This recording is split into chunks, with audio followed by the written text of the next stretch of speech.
Last week we looked at the first 5 verses of Revelation 14, where it focuses on the 144,000. I don't know about the rest of us, but I especially enjoyed that examination of the 144,000 because there is some information there that is very beautiful. It talks about them having the Father's name in their forehead. It talks about them not being defiled with women. It talks about them being without fault before the throne of God. And there's so much there that gives you an idea of the experience of these people. Now, something that I want to emphasize, and I'm going to emphasize this because I didn't understand this in the early part of my years when I started studying Revelation. When I started studying Revelation and I heard about the 144,000, for me it was always something that I needed to achieve. It was something that you worked for and you struggled for and you fought for, and if you were strong enough, one day you would make it. I wanted to be in the 144,000, but I saw it as a matter of superhuman endeavor, and that's how I looked at it. And it even came to me. There are so many statements about the 144,000 in Adventism. For example, it is said that we should strive to be among the 144,000.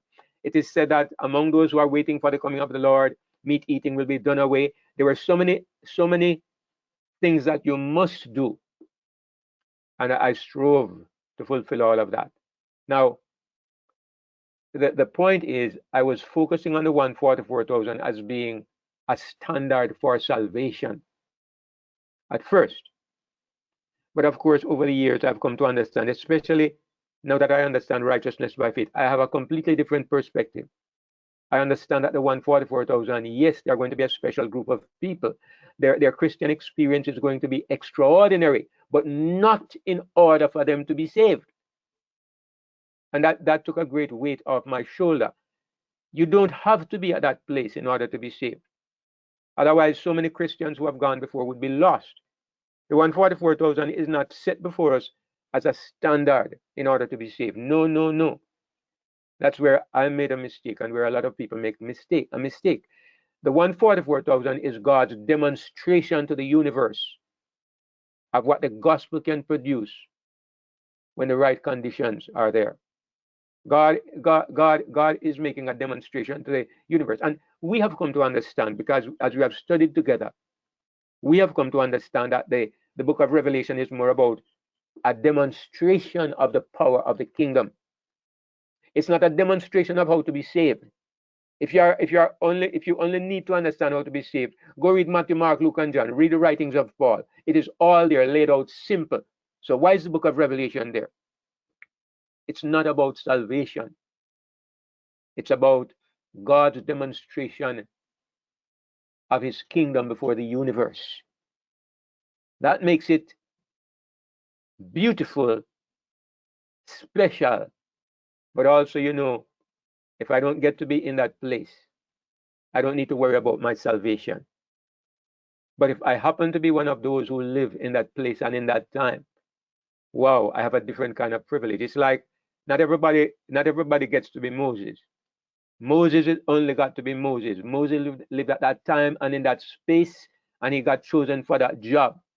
And I'll never be Moses, and you'll never be Moses. Neither will you ever be Elijah. Nor will you be Paul. Paul was chosen in his time, specially chosen, an extraordinary Christian, an outstanding ambassador for the gospel. That will never be your job or my job. Right now, at this time, my job here is to be sharing in this Bible study this evening. But there's more that God has for me, I'm sure, and for you too. And if God says your place in the end of time is that you're going to be a part of this demonstration, wow, that's a privilege. That's a privilege. I will embrace it with open arms. And if that is not his purpose for me, I'll be happy where I am. Because one thing I know is that our Father will give each one of us exactly what makes us happy and exactly what he knows we are capable of managing. So this is how I look at the 144,000. And the book of Revelation is the final display of the power of the gospel. That's what it is about. And that is why it is so important for us to study this book because we are drawn closer and closer into an understanding of the great purposes of God. And we come to an understanding of something that he has in store for his people beyond salvation. That's what I like to say, beyond salvation. And I love this perspective because the whole Christian world is only concerned about how can I be saved? How can I be saved?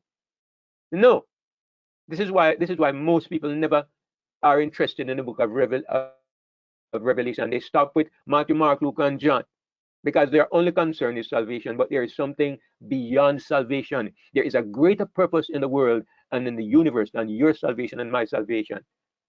The honor and glory of our God, the vindication of the kingdom of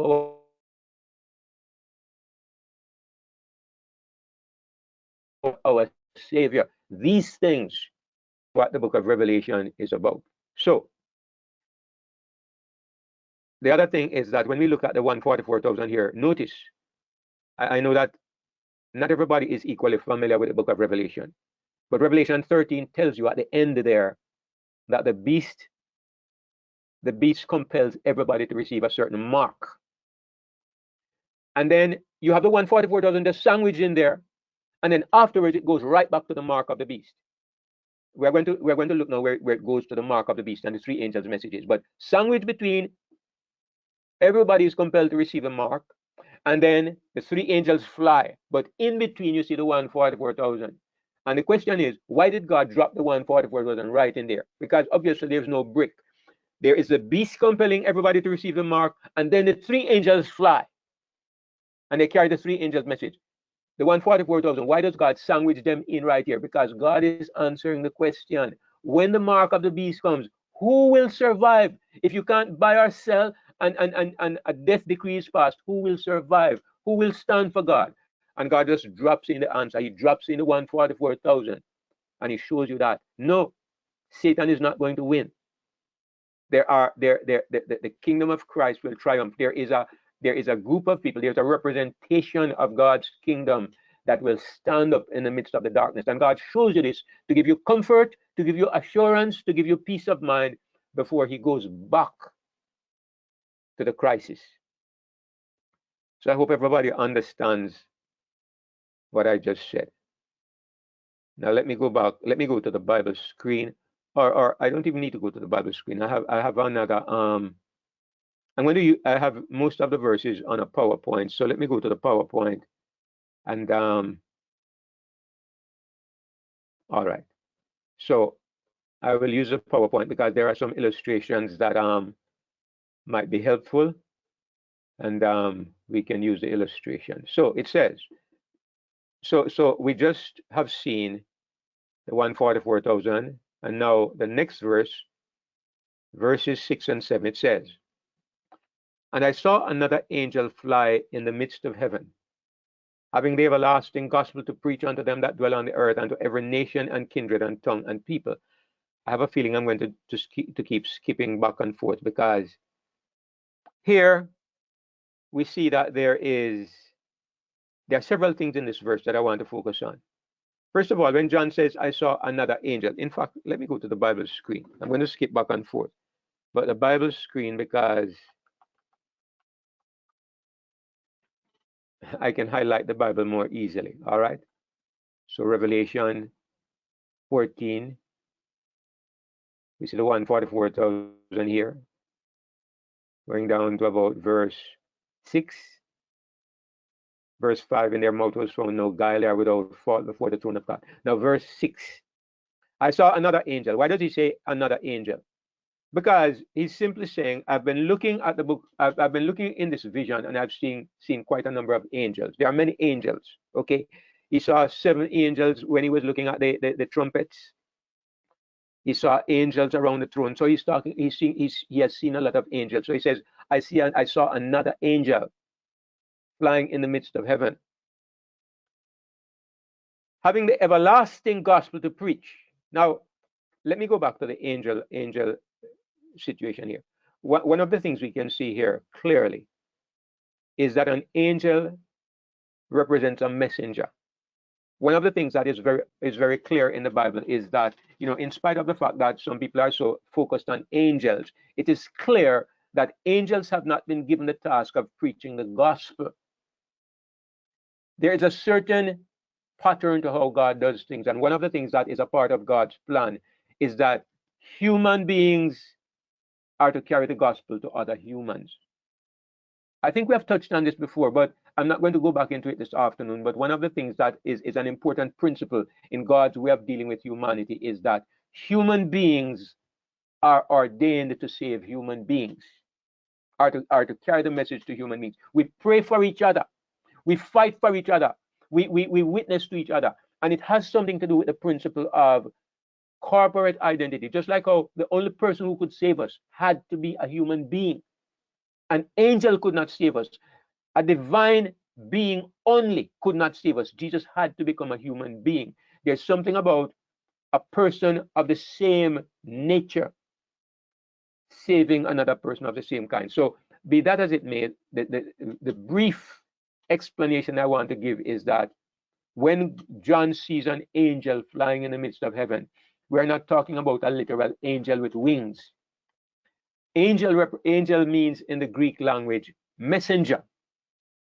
So it's a messenger, even though it's represented as an angel. But we are in a book of symbols. A beast represents a kingdom. A lamb represents Christ, and all kinds of things represent other things. So an angel represents the messengers of God. It represents God's people carrying a message. And he flies in the midst of heaven, just like how you saw the woman was given 2 wings of an eagle to fly into the wilderness. Flight really means some being carried by the power and the grace of God. So I'm saying this is not, nobody should imagine that this is a literal angel flying and carrying the gospel, because God never gave angels the job of preaching the gospel.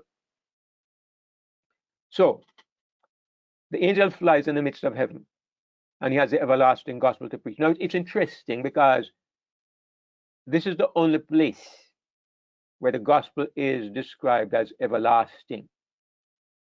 I tell you, there are depths in Revelation that we don't find in other places of the Bible. Now, there is something. This verse is a reflection of verses that we find in other places in the Bible. I'm going to go to, for example, to Matthew 24 and verse 14, and we can see that there is an expression of this verse in verse 14. It says in Matthew 24 and verse 14, look at what Jesus says. And this gospel of the kingdom shall be preached in all the world for a witness unto all nations, and then shall the end come. Jesus prophesied that the final thing to happen before the coming of the end would be the preaching of the gospel in all the world. Here in Revelation, we see that this messenger has the everlasting gospel to preach unto those who dwell on the earth, to every nation, kindred, tongue, and people. You see that this is a clear reference, to the verse, to what Jesus says. The gospel being preached in all the world for a witness. Where does he say? To all nations, right? And over here in Revelation, it says to every nation, every kindred, every tongue, and every people. In other words, Revelation is the fulfillment of what Jesus promised. What can we understand from this? I'm going to suggest something to you. What we can understand is that for the 2,000 years that the church has existed, the gospel has not been preached yet as a witness to all nations, in spite of the fact that you can look around and see that there are Bible societies in almost every country. There are missionary outposts. There are people traveling all over the world. There's satellite TV and so on. And people are hearing about Christianity, and some would say they are hearing the gospel.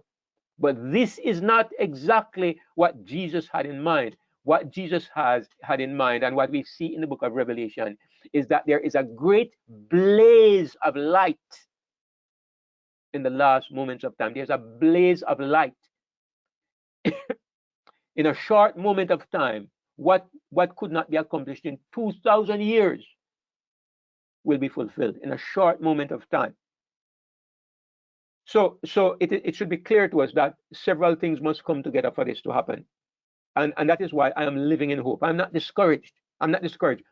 Like all of us, I'm trying to do what I can do the best way I can, and I'm trusting God for the rest. Okay, the best way that I can, I'm doing what comes to my hand, and what I cannot do, I can't do, and I'm trusting God. What God says is that there's going to be a blaze of glory, and obviously, when you look at the sequence that we have been looking at, when does the world experience this blaze of glory? It is when the mark of the beast comes. Go back to Revelation 13 and look at the end, and it says there is this death decree, and everybody is told that they cannot buy or sell unless they have the mark. This is the time when the everlasting gospel breaks out on this planet in a blaze of glory.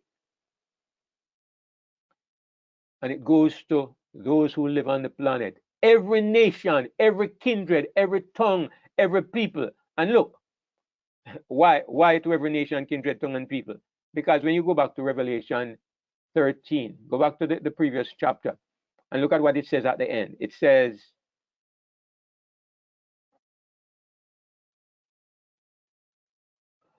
the work of the two beasts.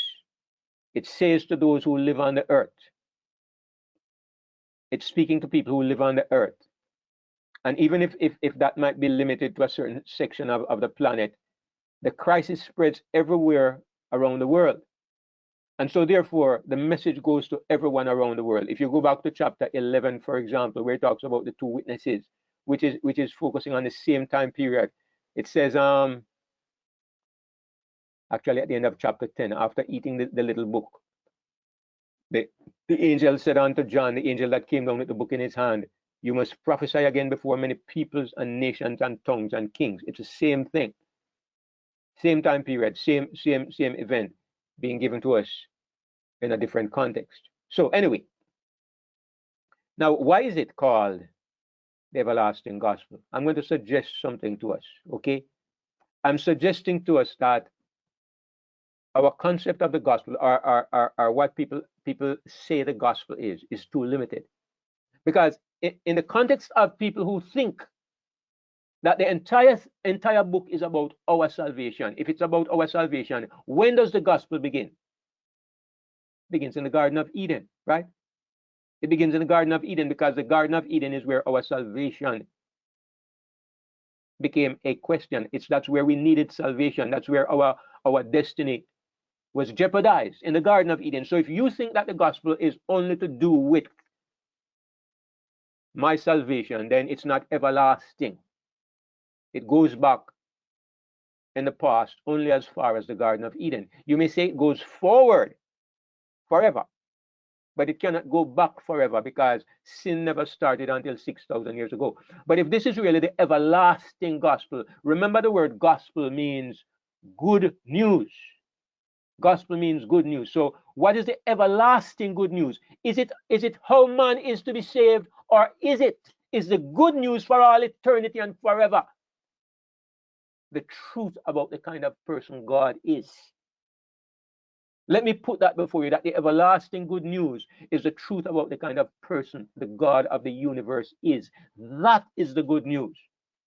That is the wonderful, amazing news. And even if man did not need to be saved, and we came to understand the kind of person God is, it would be wonderful news.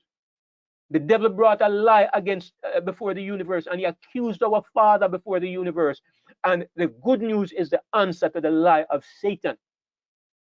Yes, we understand the good news better, because we have suffered under Satan's hand. We need salvation, and so we can taste the good news even more sweetly than those who never needed salvation. But it goes beyond our salvation. And so what I'm saying is that the message, brothers and sisters, for the planet, if we are going to be a part of carrying that message, I'm saying we need to understand our gospel cannot be as limited as most people are seeing it. That is why I feel very, very strongly, as we study together, that we need to see the big picture, that we go back to beyond this planet and beyond sin, since beginning, and we see the issue before the universe. What kind of person is our God? So it's the everlasting good news that is the answer to the mark of the beast. Because why? Because maybe people might think the mark of the beast is really a crisis about how you behave and a certain kind of worship, but there's something beyond this. The answer to the mark of the beast is the truth about God. The answer to the mark of the beast is not to keep the Sabbath. It's not even to avoid being a homosexual or any of these things. The answer to the mark of the beast is knowing and experiencing God. That's the answer. And that can only become possible when people come to understand the beauty, the wonder, the amazing reality of the kind of person the God of the universe is. That's what it is all about. And that is why our Savior could say, this is life eternal. This is what eternal life means. Jesus just said it so simply and succinctly. This is what eternal life is, that they may know you, the only true God, and Jesus Christ, whom thou hast sent. It's one of the most beautiful verses in the Bible, because, and it doesn't mean knowing just simply that God is not a Trinity. That's a part of it, but that is the lesser part of it. The greater part of it is understanding through that reality the character of the God of the universe. Because when we come to know this, look here, every other doctrine falls into place. What doctrine is there? What other doctrine that we argue or debate about? All of it, the arguments come down to the question, what kind of person is our God? And I tell you, if we all can agree on this, I do believe that the arguments and the debates and the conflicts and the contradictions will fade away. But anyway, so this is what John sees: an angel flying through the midst of heaven, having this everlasting gospel to preach. And the angel says, and let's examine his message. He says with a loud voice, and the loud voice here, everything means something. God doesn't just say he cries. He says with a loud voice. And this suggests to us, God is trying to say to us that the message here is to be something that compels the attention of the planet. It's not any secret underground message. People say all the time, and it is true, but it is not adequate. People say all the time, if we simply live a Christian life, we will convince people. Is that true? That is true. But I'll tell you the truth, it is limited, because how many people know me? All right, you have 100 people in this room, you have 79 at the moment, who know me. So maybe my life can impact 79 people. And yet all of you don't see me or know me. You see me online. You don't see me at home. The people around me who can see the way I live and really get a chance to assess me are very few. Maybe you can count them on a few fingers. So this way of witnessing is not a loud cry. It's not a loud voice. What the apostles did at Pentecost was a loud voice. What they did in Jerusalem, that was a loud voice. They didn't witness just by the lives they lived. Yes, some of them died for the faith. Some of them stood up fearlessly against persecution. People could see that they were with Jesus, but it was the message that they carried with their mouth and the power that attended the preaching. That is what gave power to the message. So when the Bible says here that this angel says with a loud voice, it refers to the reality that God's people at this time are vitalized, are energized into a level of preaching and witnessing such as the planet has never seen. So all of this is implied in this verse. He says with a loud voice. And what is his message? Fear God and give glory to him, for the hour of his judgment is come. Let's take it one bit at a time.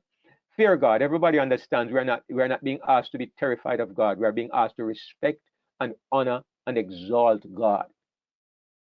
Now, I can be fearful of God if I think God is a tyrant.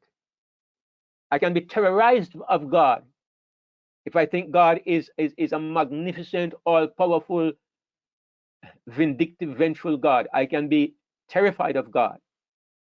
That's kind of what happened at Mount Sinai. The people didn't even want God to speak to them. But when it says fear God here, even though it uses this old covenant idea of fear, but we understand what it means to respect and honor. Now, you cannot respect God and you cannot honor God unless you understand the kind of person God is. I'll tell you something. When I used to go to high school, there was a man. When I was going to high school as a little boy, I just got a scholarship and I went to high school. I was 11 years old. I was a little boy, and the first person that made me terrified of the headmaster, Mr. Barrett. And I was sitting in class one day, and a little boy was sitting in front of me, rocking back in his chair like this. A boy named Genish Chen Shu. He was rocking back in his seat, and his chair fell over. And the teacher said, "Both of you get outside." I said, "I didn't do anything." He said, "Outside." So I'm 11 years old. I go outside. Genish Chen Shu and I am standing there outside the classroom, and here comes Mr. Barrett, the principal. He comes and he sees, "What are you boys doing outside?" I try to answer. He doesn't pay any attention. He says to the other little boy, "Go to the office and tell them to send my cane." They didn't use, he didn't use a strap. He used a cane, something like a piece of bamboo. Little boy ran and got the bamboo. He came back. No questions. 6 strokes in my hand as a little 11-year-old boy. Then he told and gave both of us 6 and told us to go back inside. We went back inside. I crying a little bit. I have not forgotten it till today because it was so unfair. But the point is, I feared that headmaster as a little boy. From that point onward, anywhere I am on the campus and I see him going, I see him coming, I turn the other way. I go the other way. I don't want to encounter him. I don't want to see him. And I harbored resentment in my heart as a little boy until he was changed and another one came the following year who was equally frightening. Another one by the name of Mr. Crick. It was a hazard being a little boy in school back in those days. So you can have some kind of respect for a person on a certain level and still be afraid of the person. And for a lot of the people, God was like this. You and I are not going to preach a message to fear God that is going to exalt and honor God unless we know God. You know, a lot of people, their idea of preaching fear of God, they preach about everlasting burning hell, and they talk about how what God is going to do to sinners. While we know it is true that sinners will die, but I mean, to terrorize people using God as a tool of terror is so unworthy and so terribly wrong. You cannot preach a message to fear God and give glory to Him when you think of God like that. So the people who carry this message, brothers and sisters, will be a people that know their God. You know something? There's a nice verse in Daniel 11 that says something to that effect. I should really just look at it quickly. Daniel 11. It's a pretty long chapter, so I hope I can find it quickly. Let me see. Yes, here it is. It talks about the work of the king of the north, but it says, look at verse 32. And such as do wickedly against the covenant shall he corrupt by flatteries. But look what it says. But the people that do know their God shall be strong and do exploits. Hallelujah. And they that understand among the people shall instruct many. But I like the part where it says, the people that know their God shall be strong and shall do exploits. Yeah. David, can you explain the word exploits for 1 second? I don't quite understand it in that sentence. Well, the word exploit in its most basic definition, it means to do something, to do a great deed. It means to do a great deed. So it suggests that they will do many great deeds. But notice the defining element is that the people know their God. This is in the Bible in so many places. Jesus says this is what eternal life means, to know God. But unfortunately, we don't have this emphasized enough in religious experience, in Christian teaching, you know, all kinds of doctrines, but really the reality of knowing God is not strongly taught as it should be. So the people who fear God, who preach this message, fear God and give glory to Him, these will be people, they have to be people who know their God. Because other than this, we're going to be preaching a false concept of God, or we're going to be preaching reluctantly. You know, like if somebody told me to go out there and tell people about my headmaster, What do you think I could have told him? What could I have told him? I could have told him, Cornwall College has a strong headmaster, or Cornwall College has a fearsome headmaster. I couldn't tell them that Cornwall College has a good and a fair headmaster. In my experience, that wasn't true. So the people who know their God can say, fear God and give glory to him. So it says, for the hour of his judgment is come. And I am happy that I understand this statement. When I first became exposed to this text, like all of us, it was from the perspective of my Adventist background. And I was told that this message began to be preached in 1844. But I read the Bible for myself. I went through the book of Revelation over and over, and the more I read, the more it was impressed on me that this message in Revelation, it comes after chapter 13. In chapter 13, it tells you about everybody being commanded to receive a certain mark. The mark was not demanded in 1844. As a matter of fact, that experience has not yet come upon the planet, even though we feel that it is very near. It is after that experience comes that the angel says, now the hour of his judgment has arrived. So I came to understand that the judgment has to do with the living experience of passing through the mark of the beast crisis. It is not primarily to do with something to do with books being examined in heaven. That in a secondary sense, that is a judgment. But the judgment that is focused on here in Revelation, the crux of it is the crisis. Now, let's go back to Revelation chapter 3 and verse 10 and remind ourselves of why I am so adamant about saying this. If you go back to chapter 3 and verse 10, this is what God says about the judgment. He says, speaking to the Philadelphia church, because you have kept the word of my patience, I also will keep you from the hour of temptation. Or I understand that the Greek rendering of this should be, I will keep you during the hour of temptation. There is a time called the hour of temptation. And the word temptation, I think most of us will recognize it means testing. The time of testing, which shall come upon who? All the world, to try or to test or to judge, to examine, to test, to try those that dwell upon the earth. So in this case, you can tell that the earth means the entire planet, because it says it comes upon all the world. And the purpose why it comes, God allows it to come to try or to test or to prove those who live on the earth. And it is called the hour of temptation.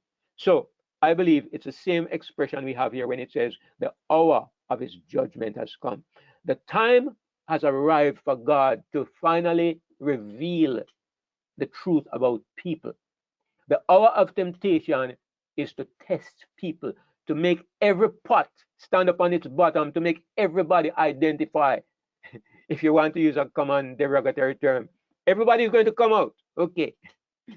I hate to even link anything like that with what we are talking about, but it's just a perverse thought for a moment. So everybody is going to reveal in that moment the truth about himself. Look, at one time I used to be a little bit scared of it. Why? Why? If you are going through alone, you better be afraid. But if your father holds your hand and says, look here, I'm going to carry you through the valley of the shadow of death, you smile and you look at his face and you don't even notice the evils around you, because all you are seeing is your Lord. If he says, I will take you through, we are going to make it through, brothers and sisters. We're going to make it through.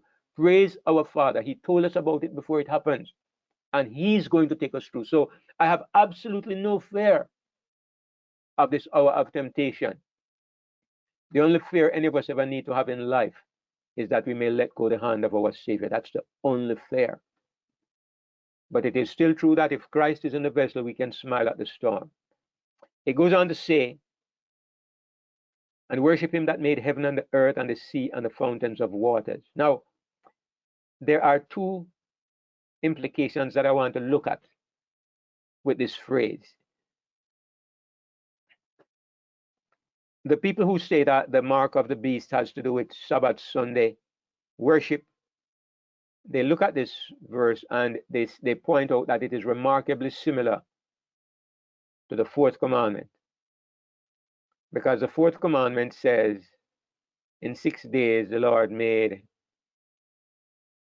heaven and earth, the sea, and all that in them is. Okay?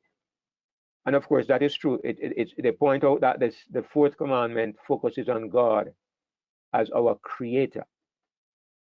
He made the heaven, the earth, the sea, and the fountain of waters. You can look at both passages and see that the wording is almost exactly the same. So they will point out that what God is saying in Revelation is that now that the hour of my judgment has arrived, your safety is in keeping the Sabbath, because the Sabbath is a mark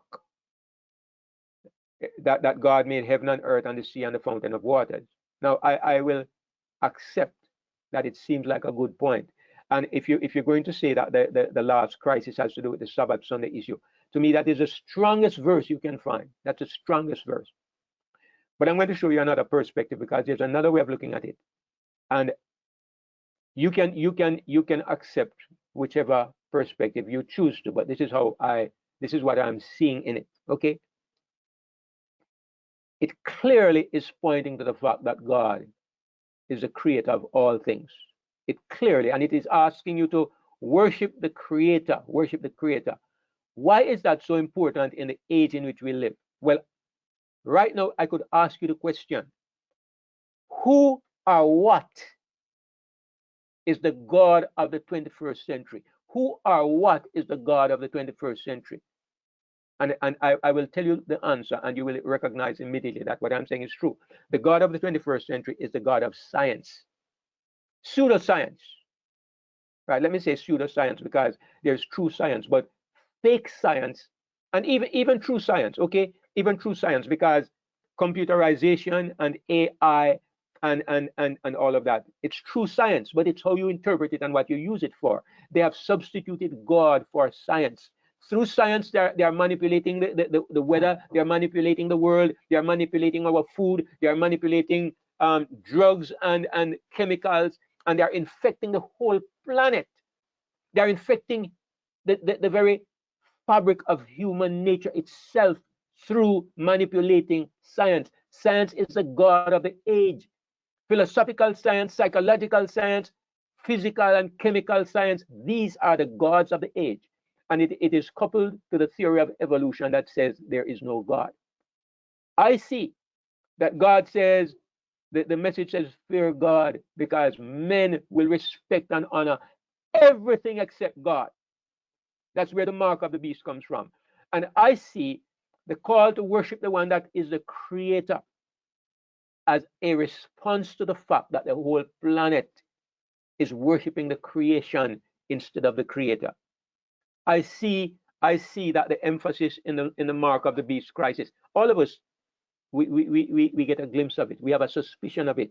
And I think the Bible supports the idea that the mark of the beast is going to be primarily something that is focused around a contest between trusting the word of God versus trusting the science of men.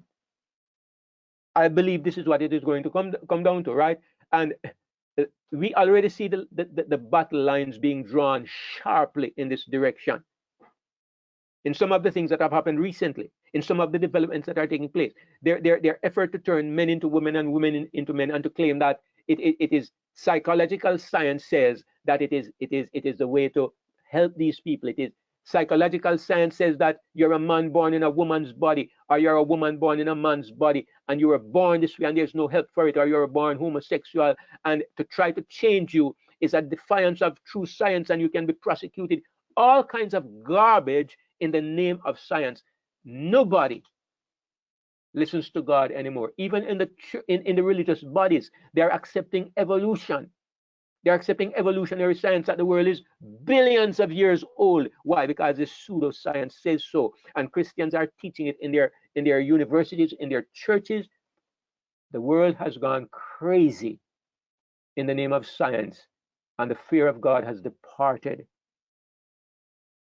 So the message of the first angel to fear God and give glory to him and to worship the true God is really a message to set up the authority of God against all the authorities that the world has devised and created. You know already that this is the way to be persecuted.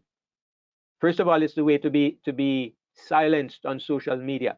It's the way to get your videos taken down. Secondly, in the world, it's the way to get the police knocking at your door.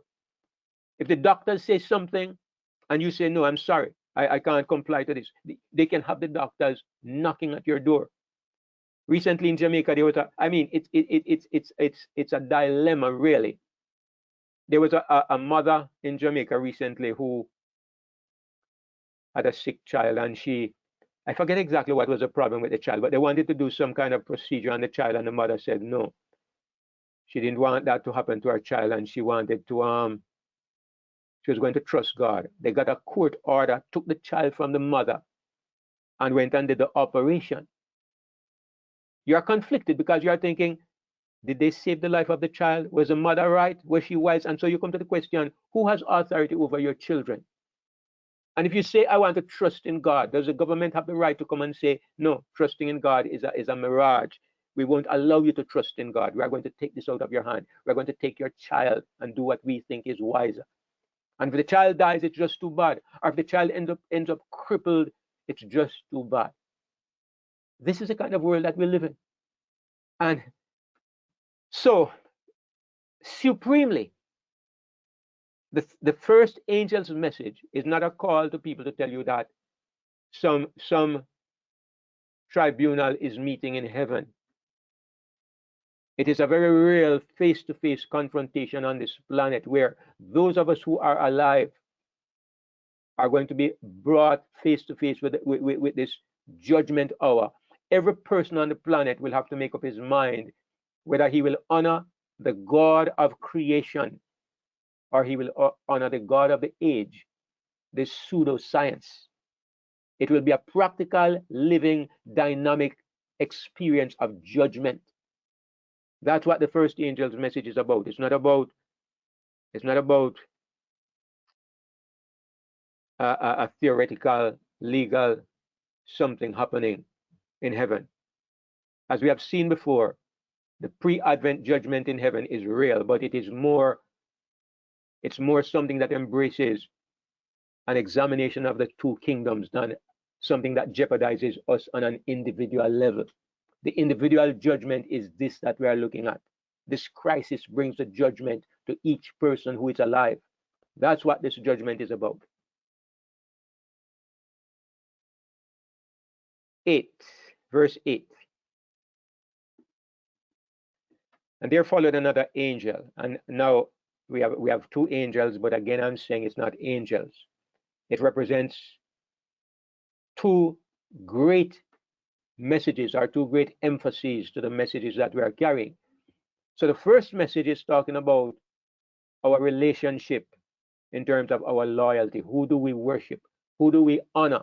Who are we fixated on? Who do we defend and stand up for? That's number one. The second message now, it says, there followed another angel saying, Babylon is fallen, that great city. Now, here it becomes very important that we identify Babylon. Who is Babylon? I know there is a sentiment that I've heard several people expressing that Babylon is some particular city. The first time I heard it, somebody said that Babylon was New York City. And when I heard it, I was sorry for the person because clearly the person had little or no understanding of prophecy. They just picked a city out of limbo. Then I came to understand that some of the reformers believed that Rome was Babylon. And I can understand why they said so, because their understanding was kind of limited. Then I've heard somebody say that Babylon is the Vatican. Now you know why I absolutely repudiate those ideas. Because Babylon, when in Revelation 18 it says, there was an angel that came down from heaven and he said, Babylon is fallen, Come out of her, my people. The call to come out of Babylon is a part of the last great message. Now it is ridiculous to me, and it is unthinkable that the call to Babylon is only telling people to leave a certain location on earth. This is old covenant religion.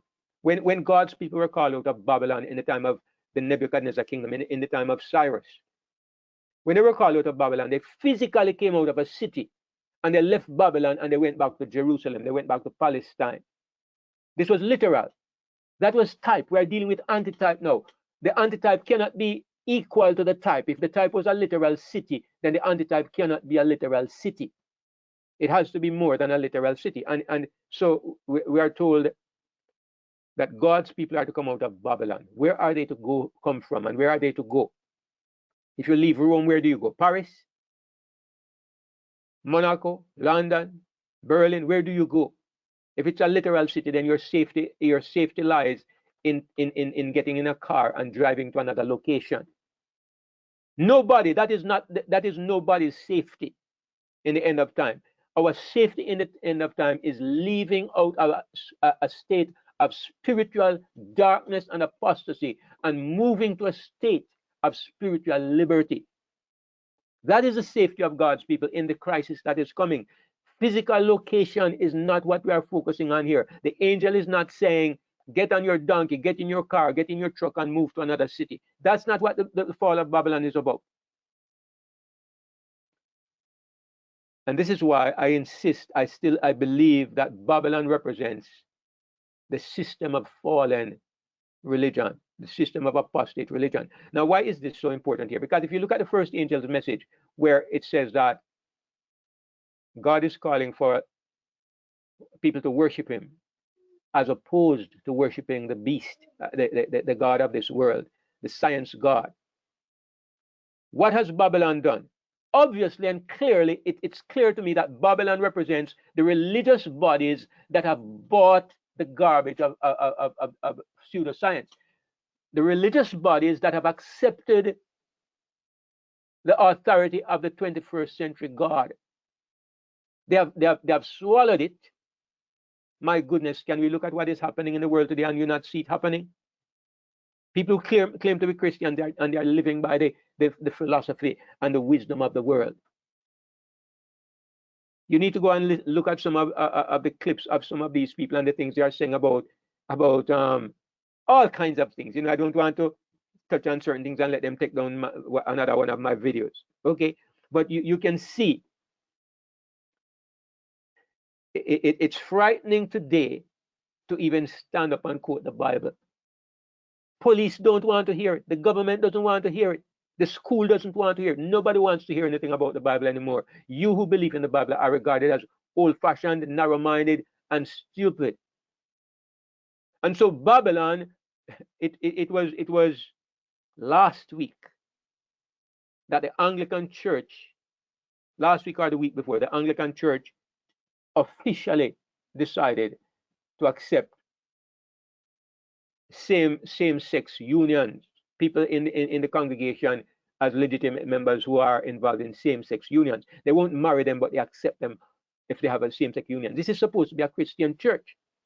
Okay, the wine of Babylon has made them drunk, and the system is coming down. Denomination after denomination, they are buying the Kool-Aid. They're swallowing the garbage of the pseudoscience. Sometimes as a Christian, you look at it, brothers and sisters, and if you didn't know our God is going to win, you want to lay down arms and just give up. Because it seems like we can't win. The entire planet is going in that direction. How do you win? How do you win when the whole world worships this modern science God? The whole world worships this God. How do you win?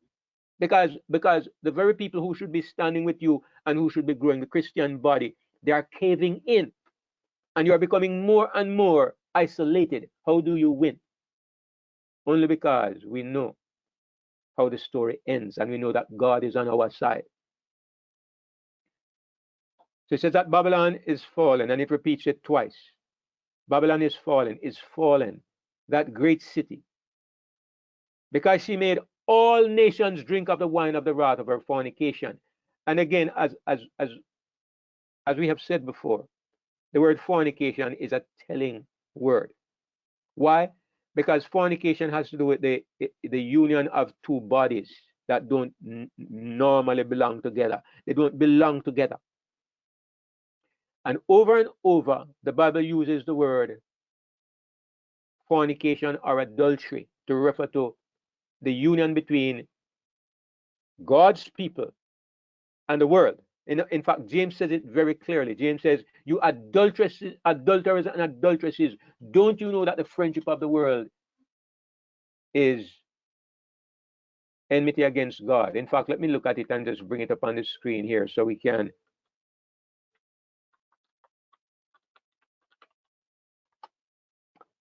I probably spelled it wrong. Adulteresses.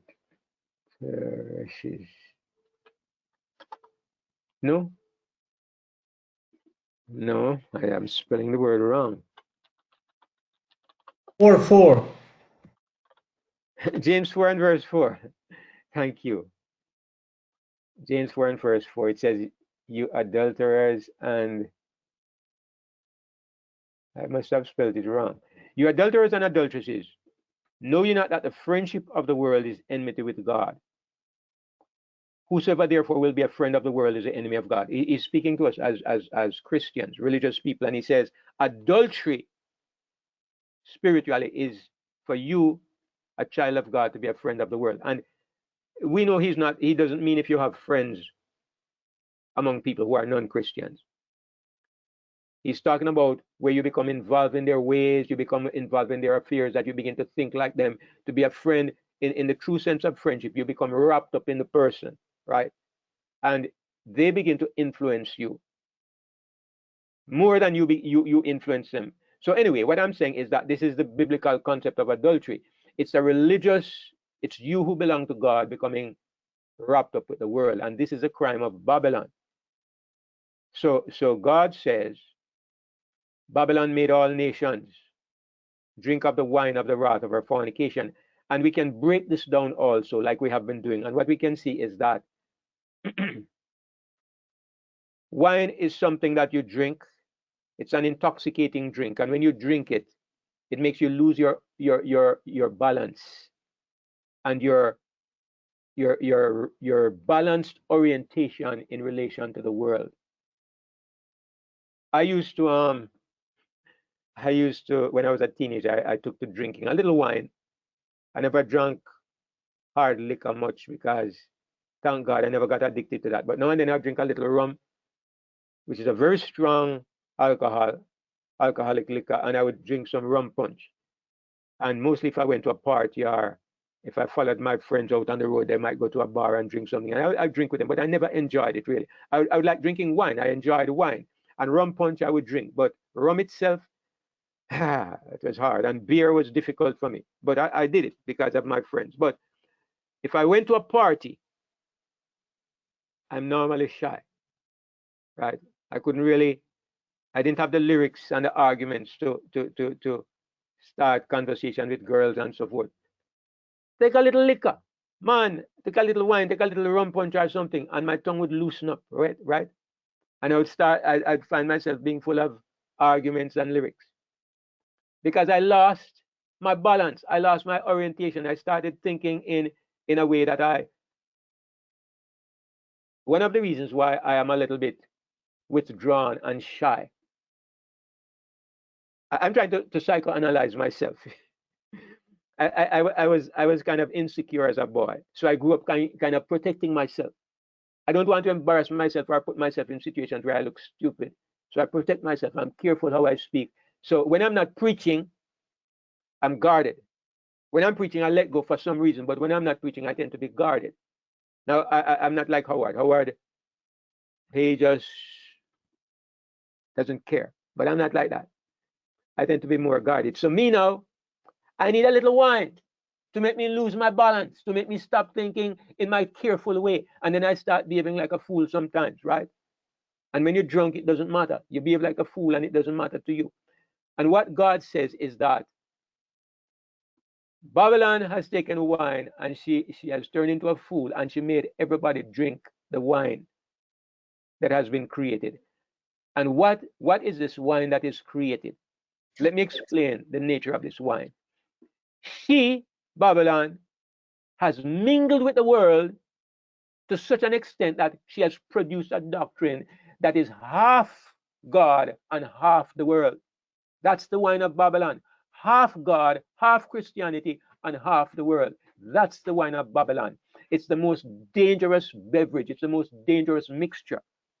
Because if it was all of the world, it would be recognized. But that is Babylon. She has brought the world in her music, in her worship services, in her liturgy, in the beliefs that she embraced. Babylon has embraced these things, and her whole doctrine has become confused and polluted. And she gives it to the world. She gives this doctrine to the world because Babylon has the institutions. Babylon has the ear of the government. Babylon has the people in the pews. And so she makes everybody drunk with this wine that has been created by her perverted sexual behavior. So that's the wine of Babylon, and she has made all nations drink of this wine. And so God says she has fallen, she has fallen. And it is demonstrated ultimately when this mark of the beast comes, when the hour of God's judgment is come. Who is the first to fall? Babylon is right in line. Babylon is right in line because her drunken wine, her drunken state puts her right in line with the mark of the beast. It's perfectly normal for Babylon and the people who stay in Babylon because the doctrines that she espouses are perfectly in harmony with this mark of the beast. Can I ask a question, David? Sure, Sister Nikki. You know, when the Bible says Babylon is fallen, it gives the impression that Babylon was at a place of good standing. Was Babylon ever a place in good standing where it has fallen from? Yeah, that's that. Thank you for that question because it's an interesting one. Now, when ancient Babylon fell, it meant that it was destroyed. It meant it had been overtaken by her enemies, the Medes and the Persians. That's when Babylon fell. If you look at spiritual Babylon, it's a similar fall, but not exactly the same because this is not saying that Babylon has been physically destroyed, but it is saying that Babylon has been morally destroyed. Babylon's original enemies, because remember, Babylon originally bore the name of Christ. So when we say Babylon is fallen, Nikki, you're quite right because Babylon has been in a backslidden stage. But at the point, it has come to the point where it can no longer be described as struggling or backsliding. It has wholesale gone into apostasy. And that is why God says it is fallen. What is the mark of the fall of Babylon? It is the abomination of desolation standing in the holy place. This is the final mark that Babylon is beyond redemption. And that is the time when it is said, Babylon is fallen, it's fallen. And that is why at this point God says, come out of her, my people, because God's people could have remained in association with Babylon and kind of struggled and survived. It would have been a challenge, you're fighting, but it wasn't so bad that it would have guaranteed that you were lost. But at this point, when the abomination of desolation, when the mark of the beast enters into Babylon, then for God's people to remain there anymore in association with the system means their destruction. So yes, it means it was never completely fallen. It was never at this place. There was always a Question. possibility that it could be turned around, but now it has gone too far, Nikki. Yes, somebody was saying David, so.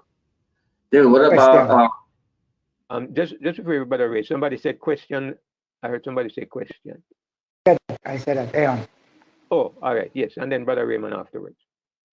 Yeah, so my question is when I read Revelation 17, which is the chapter that is preceding 18, I see where Babylon is being destroyed. I am wondering, is this fall of Babylon associated with this destruction of Babylon, or is there a difference between the fall of Babylon and the destruction of Babylon? Because then chapter 18 go on to talk about what happens to her in 1 hour. Yeah, I see your brother Matt after Brother Ray. So it's two things, two different things. Look at what it says. It says Babylon is fallen. Come out of her, my people, lest you partake of her sins and receive of her plagues. What we see happening when Babylon is being burned, It's her plagues. It's the receiving of her plagues. So God's people are told to come out because she has fallen morally and is about to suffer the punishment of burning and all the rest of it. So the things that you describe in Revelation 18, they follow the fall of Babylon. It's not the same. It's something that follows. All right, Brother Ray, go ahead. Yes, I understand there's two parts in the Bible where this talks about when you see the abomination of desolation take place, standing in the most holy place. It's in the Old Testament, but it's the same wording. I'm a little bit confused here. Is it the same wording when you see the abomination of desolation taking place? Is it the same wording for our times as well, or is it different? Because if it is standing in the most holy place, what would be the most holy place right now in this world if we are to be judged that way, or if the planet is to be judged that way? Right.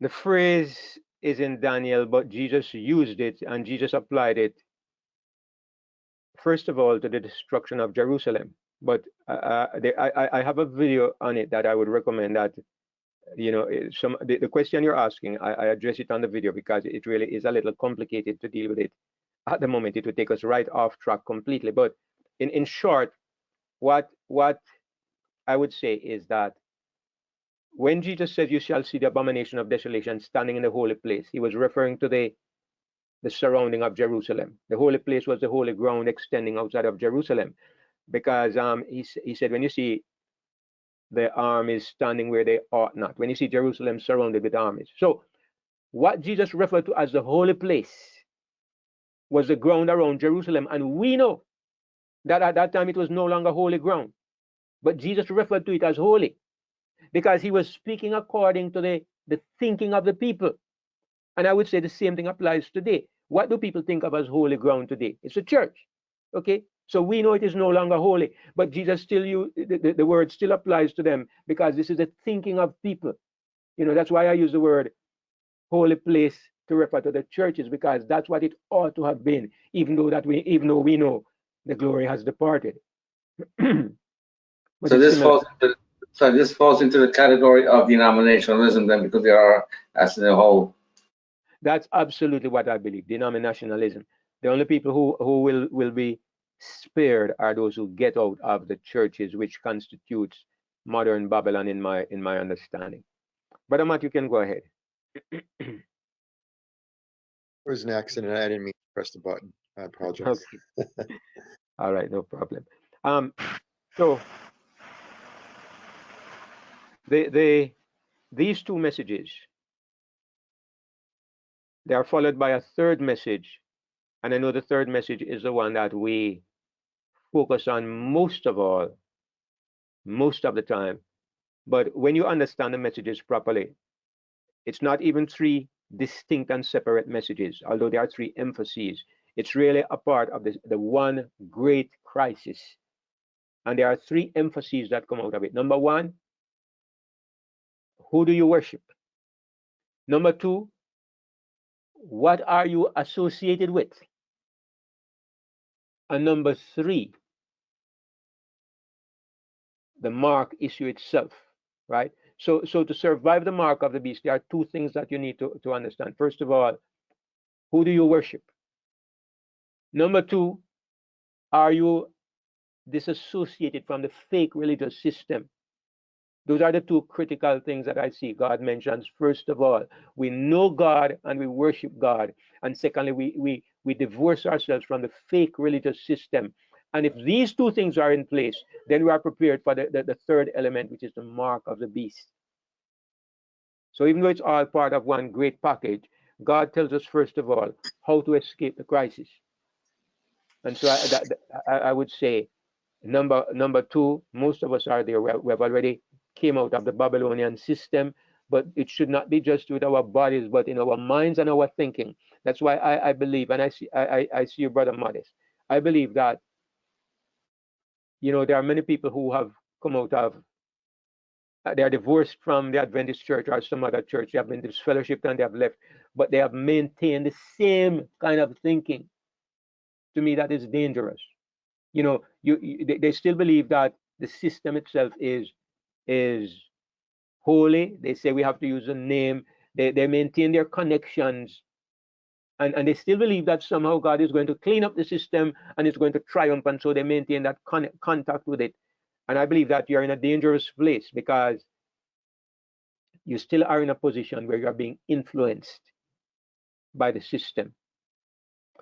But primarily and first of all, what I like about our fellowship here is that we are emphasizing knowing God. And I believe that no matter what may come, or when it may come, or how it may come, that one single thing, if we can get that right, everything else will fall into place.